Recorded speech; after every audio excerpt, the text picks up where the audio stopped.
क्या आप real estate में अपना फ्यूचर बनाना चाहते हैं तो आज का वीडियो आपका लिया हाई है। आज के वीडियो में हम बात करेंगे 10 real estate investing strategies for beginners. तो चलिए शुरू करते हैं। Number 1, buy and hold. यह स्ट्रैटेजी में आप किसी प्रॉपर्टी को लॉन्ग टर्म का लिया होल्ड करते हैं और इस प्रॉपर्टी का रेंट सा लोन की EMI पे करते हैं। Number 2, house hacking. इसमें आपको एक मल्टी यूनिट प्रॉपर्टी परचेस करना होता है जिसका एक यूनिट में आप राकार दूसरे यूनिट्स को रेंट पर देते हैं। इस तरीके से आप अपने मॉर्गेज पे करते हैं। Number 3, flipping. इस स्ट्रैटेजी में आपको एक प्रॉपर्टी को मार्केट वैल्यू से कम प्राइस पर परचेस करना होता है और फिर उसको रेनोवेट करके हाई प्राइस पर सेल करना होता है। Number 4, wholesaling.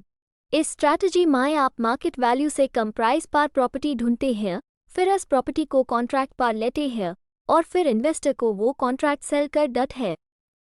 Number 5, REITs। Real estate investment trusts वो कंपनीज होती है जो income generating real estate properties के ओनर्स और ऑपरेटर्स होती है।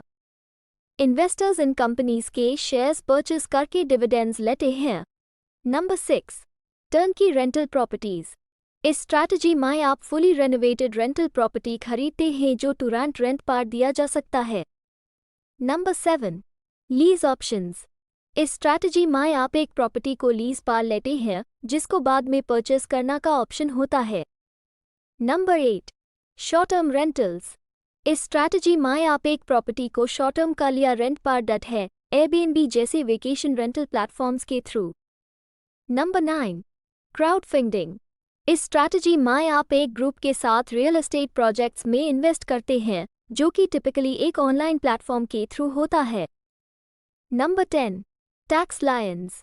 इस स्ट्रैटेजी में एक आप डिलिंक्वेंट प्रॉपर्टीज पर लायंस खरीदते हैं और फिर इस प्रॉपर्टी के ओनर से अनपेड टैक्सेस के इंटरेस्ट और पेनल्टीज को कलेक्ट करते हैं।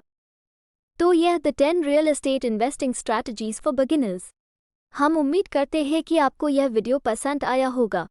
अगर आपको रियल एस्टेट इन्वेस्टिंग से जुड़ी कोई और जानकारी चाहिए तो हमारे चैनल को सब्सक्राइब करें और हमें कमेंट्स में बताएं कि आपको कौन सी स्ट्रैटेजी सबसे ज़्यादा पसंद आए।